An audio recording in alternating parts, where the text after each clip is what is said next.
tout le monde est passé bon partout. J'en mettrais dans mon bain, ça coûte bon, ça sent bon. Puis surtout le romarin, la direction de la main, parce que c'est juste le Philippe qui fait ça. Le romarin, c'est bon. Piqûre de scorpion, non, pas tout. Le romarin, c'est pas bon pour ça. Soit du romarin, c'est du Get it right when you're strapped with fire. On drive by to get to minds de la best side. Musique écouverte, on est l'équipe de zéro best mind, satisfying, analyze, Jedi mind. Comme dans les différences, y'a le blanc qui gaffe ya. Drinking une belle rime, veillé, c'est Dieu qui sale ya. On the road, j'y ai broyé, make it easy, that job. You're pouring, you're pouring, you're pouring, you're pouring,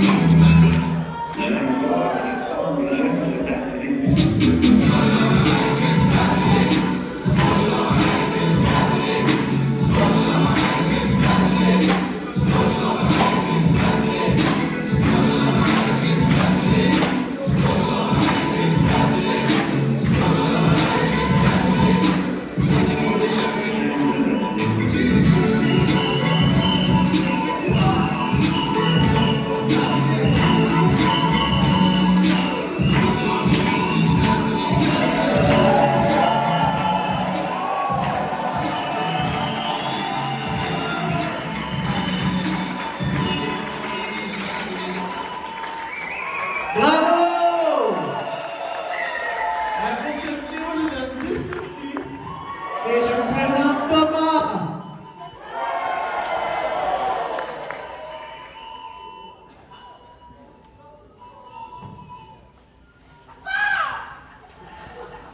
Ouais, bonjour. Nous, pour la machine chez Sherbrooke, on a décidé de faire 4 machines différentes pour essayer de isoler chacun des défis qu'on avait à faire. Donc, on a une machine qui s'occupe seulement de vider les billes. Elle, tout ce qu'elle fait, c'est qu'elle sort les billes du distributeur, puis elle va les monter un peu plus haut pour être capable de les repartir ensuite sur des palettes. On a un robot qui s'occupe seulement de la génératrice. Donc, lui vient d'être déposé sur le dessus de la génératrice.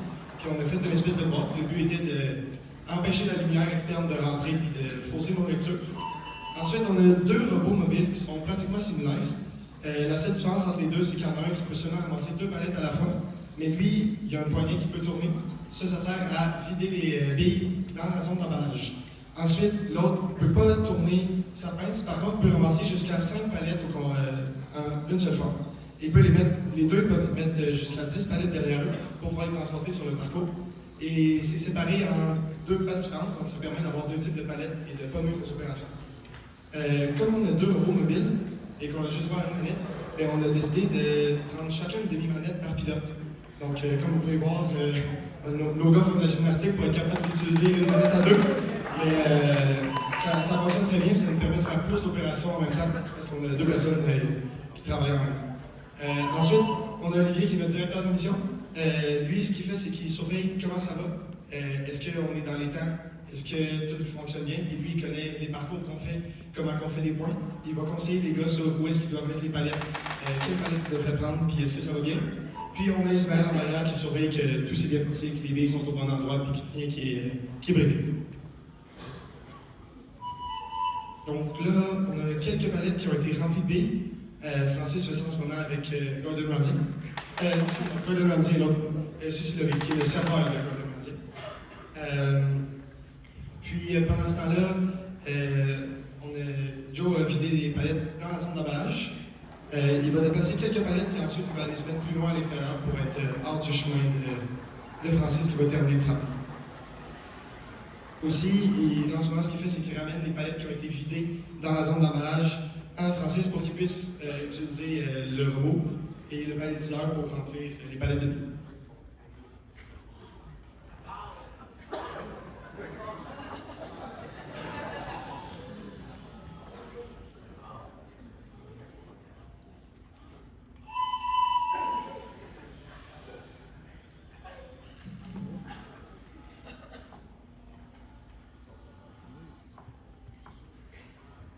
Puis pour le design de nos machines, au studio de création, qui est un nouvel établissement qu'on a à Sherbrooke, on a une découpeuse laser qui permet de découper du bois.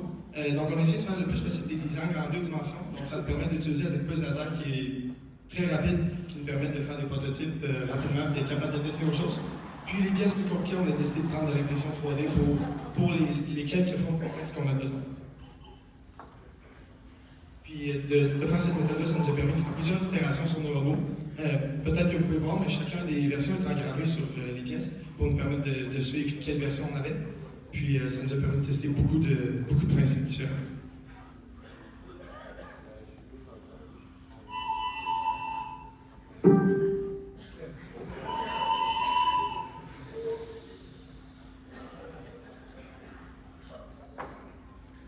Puis pour ce qui est de la propulsion et de l'alimentation, pour l'alimentation, on a des ressorts à l'arbre à l'avant des deux robots mobiles avec 4 fils chacun. Donc pour faire un peu de redondance, pour être certain que si on a un fil qui décroche, qu'on a toujours de l'alimentation sur nos robots. Puis on a des roulements à billes qui frottent sur les rails pour alimenter le robot. Puis à l'arrière, on a 2 moteurs DC qui sont collés sur le côté des rails qui font avancer le robot. Puis ils se portent sur la surface du parcours avec des roulements. Puis à l'arrière, il fait juste frotter sur les rails avec des petites glissières pour réduire la friction.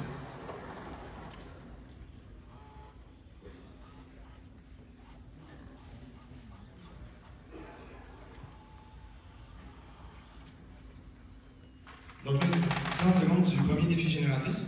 Puis on va avoir 1 minute pour le faire. Puis ensuite, ça va nous rajouter 2 minutes additionnelles. Puis normalement, si tout va bien, on sera au dernier défi génératrice.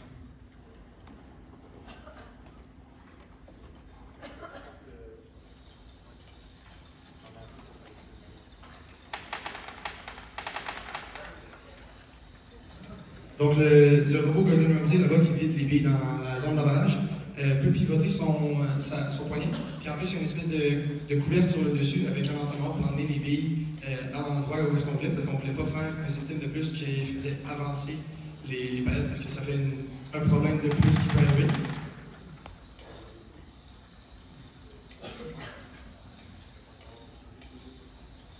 Puis là, ben, on a un défi génératrice qui vient d'être passé, puis le prochain va être dans 2 minutes 30. Aussi, au début, quand on a commencé à faire le design, on aurait voulu automatiser le plus possible. Donc, nos machines sont équipées avec tout ce qu'on a besoin. Il y a des capteurs de distance pour trouver les stations. Il y a des encodeurs pour connaître les positions de chacun des bras. Mais on a manqué de temps pour le faire, donc on a aimé se concentrer plus sur pratiquer à piloter en place, puis les gars sont vraiment bons. Frank fait un peu de gymnastique pour être capable de voir qu'est-ce qu'il fait, mais sinon ça va bien.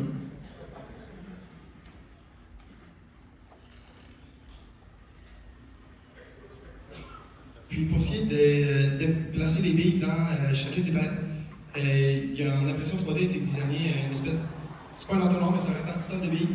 Donc on va pousser les billes en ligne droite, puis ils vont toutes se ramasser en 3 par 3 pour aller une bille par palette. Puis si jamais on a un problème, on peut juste rajouter un autre set de billes dans la même palette pour la remplir. On n'a pas de pénalité si on a plus qu'une palette partout.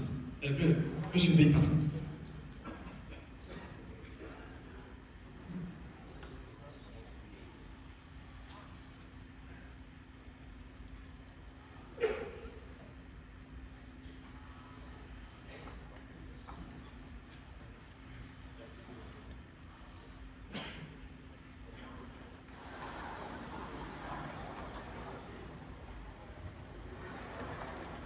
Puis pour ce qui est des communications entre les robots, comme on est limité à seulement une manette, la manette va communiquer avec un dongle USB vers un Raspberry Pi qui est sur le robot palettiseur qui fixe. Puis lui ensuite avec des XP va être capable de communiquer avec tous les autres robots pour envoyer les commandes de la manette. Puis il y a un fil qui est connecté à celui de la génératrice pour alimenter la génératrice. Puis chacun des robots ont leur PCB custom qui a été designé par nos gars de la machine en électrique. Puis ça nous permet d'avoir tous les modules embarqués qu'on a besoin pour faire fonctionner les robots. Puis ça enlève beaucoup de problèmes parce qu'on a moins de fils à connecter que si on utilisait des systèmes déjà faits.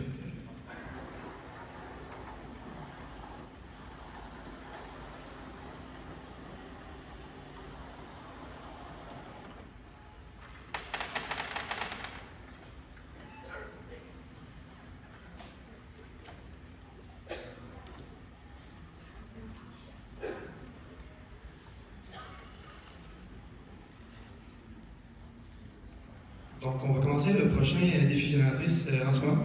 Donc, notre génératrice fonctionne de façon assez similaire que les autres universités. Donc, on a votre résistance au bout de 4 bras. Puis, on a des liens à 4 bras avec 2 servomoteurs qui vont opérer ces bras-là pour copier la séquence.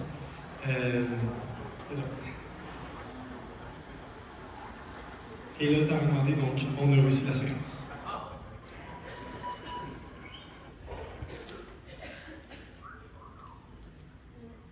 Et là, ici, Gordon Ramsay nous ramène des palettes vides pour que Frank puisse les prendre avec le serveur, puis les remplir, puis ensuite aller les porter sur le parcours. Et si je ne me trompe pas, c'est la dernière tâche que doit faire Gordon avant d'aller se ranger plus loin sur le parcours. J'ai une question. Est-ce que vous avez pensé à mettre des lunettes de vitesse sur vos robots? On avait des moteurs qui étaient un peu moins rapides avant. Même type de moteur, mais qui allait un petit peu moins vite. Puis on n'était pas capable de faire le parcours assez vite pour rentrer dans le temps, puis faire tous les points. Donc là, les gars ont travaillé à trouver des moteurs beaucoup plus rapides, presque 3 fois plus rapides. Puis c'est ce qui nous manquait là, pour être capable de faire le tour du parcours assez rapidement. Parce qu'on est limité à cause de notre robot qui est fixe sur le parcours, on ne peut pas passer à travers. Donc on est obligé de faire le grand tour si on veut se rendre à la zone d'avalanche. Donc on a choisi des moteurs beaucoup plus rapides. Puis nos machines sont relativement légères, le bois n'est pas très épais, donc on n'a pas besoin de beaucoup de puissance sur le moteur.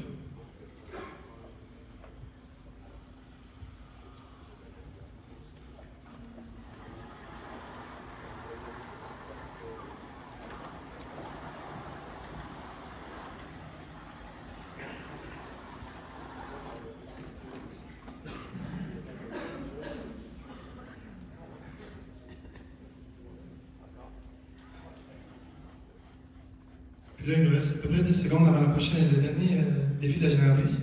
Puis en même temps, sur le robot palettiseur, il y a un petit écran LCD qui est connecté au Raspberry Pi qui permet à Olivier de voir tout le temps où est-ce qu'on est rendu dans le temps pour la machine. Parce que sur la génératrice, on a juste le temps qui descend avant le prochain défi.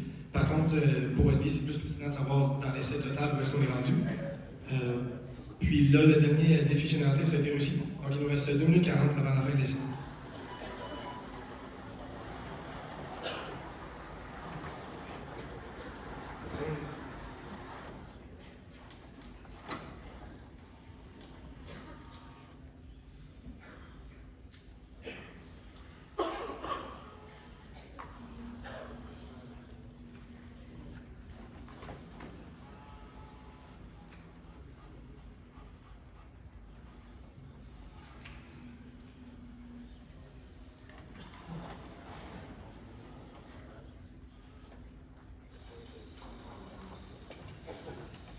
Puis ici, sur l'écran LCD, Olivier peut voir en tout temps si le palettiseur est rempli de billes, parce qu'on a des capteurs qui permettent de savoir si les billes sont rendues bel et bien en haut ou pas. Puis il y a aussi des petits moteurs, pas des moteurs, des petits piézoélectriques qui vont faire vibrer les tuyaux pour s'assurer que les billes descendent bien partout dans le palettiseur. Puis il va pouvoir conseiller les gars sur quand est-ce qu'ils devraient relancer le palettiseur.